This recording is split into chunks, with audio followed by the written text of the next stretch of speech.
আলহামদুলিল্লাহ, আমরা আমার এই সেটে মুরগির বাচ্চা নিয়ে এসেছি গত রাত 4টার সময়।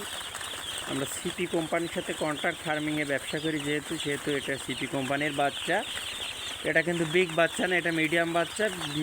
সিপি কোম্পানিতে বাচ্চার রেট বিগ বাচ্চা 41 টাকা 50 পয়সা, মিডিয়াম 36 টাকা 50 পয়সা। আমি মিডিয়াম বাচ্চা থাকলে মিডিয়াম বাচ্চায় নিই, বিগ নিই না, কারণ বিগের ওজন আসবে 43-44 গ্রাম, এটার আসবে 39-40 গ্রাম। কিন্তু এটা অবশ্যই মিডিয়াম বাচ্চা, মানে এর মা বাপ নতুন করে ডিম দিচ্ছে, নতুন করে ডিম দেওয়ার কারণে ডিমগুলো ছোটো থাকে এবং সেটাই মিডিয়াম বাচ্চা হিসাবে খ্যাত। আর নতুন প্যারেন্টস যদি ডিম দেয়, অবশ্যই নতুন মা যখন প্রথম সন্তান দেয় তখন সেই সন্তানটা পুষ্টিহীনতার সম্ভাবনা কম থাকে, লাস্টের সন্তানগুলোর পুষ্টিহীনতার সম্ভাবনা বেশি থাকে, রোগ বেশি থাকে। তো সেই সূত্র ধরে এই মুরগির মা প্রথমে ডিম দিয়েছে সেই মুরগির বাচ্চা, সে কারণে অবশ্যই ভালো হওয়ার সম্ভাবনা থাকে এবং হয়। এই কারণে আমি মিডিয়াম বাচ্চা থাকলে মিডিয়াম বাচ্চাই নিই। তো যাই হোক আর কি, আমি এখানে 1700 বাচ্চা বোর্ডিং করেছি, কিন্তু আমার বোর্ডিংয়ের সিস্টেমটা একটু ভিন্ন।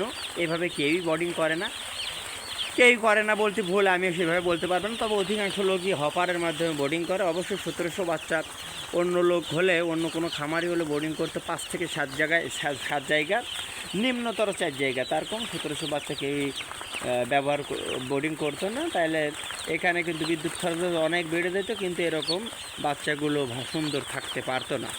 কারণ আপনারা 4টা হপার ব্যবহার করলেন, 4টা হপারের নিচেই শুধু বাচ্চাগুলো থেকে যাবে, কিন্তু হপারের বাদে যে জায়গাগুলো আছে ওইগুলো কোনো বাচ্চা থাকতো না।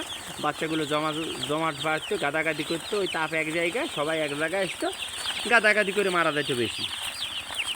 তো আমার এখানে দেখেন মাশাআল্লাহ, আমি কিন্তু এই সিস্টেমে বোর্ডিং করার কারণে আমার মুরগিগুলোর বাচ্চাগুলো সম্পূর্ণ এলোমেলোভাবে আছে।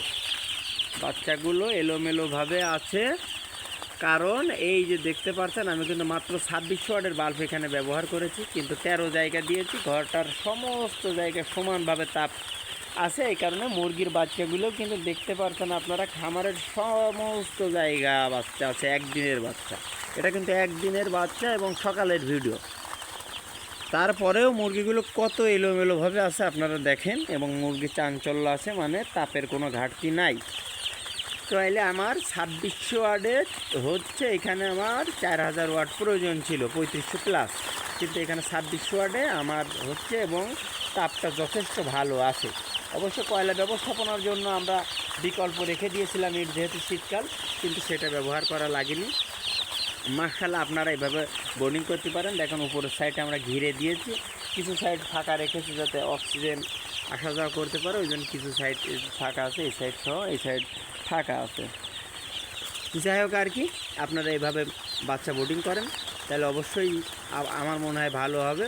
তো আপনারা একবার বোর্ডিং যদি করেন তাহলে বুঝতে পারবেন, আর আমার ভিডিও দেখে যদি আপনারা অনুভব করতে পারেন সেটাও ভালো। এই দেখেন চারিদিকে পানির পাত্র দেওয়া আছে, খাবার পাত্র আমরা এখনও দিইনি। বা আমরা অবশ্যই বাচ্চা বোর্ডিংয়ের টাইমে 24 ঘন্টা প্লাস 24 থেকে 30 ঘন্টা আমরা পেপারের উপরে খাবার দিই, তারপরে খাবার পাত্র দিই, এবং আমরা 36 থেকে 40 ঘন্টা পরে পেপার উঠাই ফেলি, তখন কিসের উপরেই থাকবে।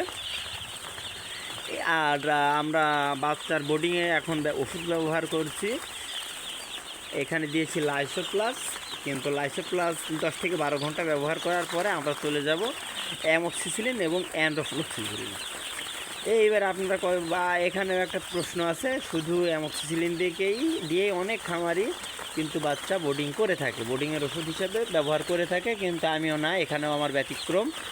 এখানে আমি অবশ্যই অ্যান্ড্রোফ্লুক্সিসিলিন এবং অ্যামক্সিসিলিন দিয়ে বোর্ডিং করব, কারণ অ্যান্ড্রোফ্লুক্সিসিলিনটা অ্যামক্সিসিলিনের সাথে দিলে মুরগির ঠান্ডা নিউমোনিয়ার সম্ভাবনা অনেক কমে যায়, এবং শীতকালে আমি ঝুঁকির মাধ্যমে থাকবো না। ওই কারণে অ্যান্ড্রোফ্লুক্সিসিলিন এবং অ্যামক্সিসিলিন দুইটা মিশিয়ে বোর্ডিং করলে ওটার সম্ভাবনা খুবই কম থাকবে। আপনারাও যদি চান, আমার অনুসরণ করতে চান, সফল খামারি হতে চান, অবশ্যই এইভাবে ব্রিডিং করেন এবং এই ওষুধগুলো ব্যবহার করেন, এবং আমার চ্যানেলটিকে আপনারা দেখেন এবং সাবস্ক্রাইব করেন, কমেন্ট করেন। আপনাদের মুরগি বিষয়ে কোনো সমস্যা থাকলে সেগুলো বিষয়ে আমার সাথে যোগাযোগ করেন। আমি আমার যথাসম্ভব চেষ্টা, আপনাদের সহযোগিতা করার যতটুকু সাধ্য আছে ততটুকু করব। ইনশাল্লাহ সবাই ভালো থাকেন, দেখা হবে আবার নতুন কোনো ভিডিও নিয়ে খোদা হাফেজ।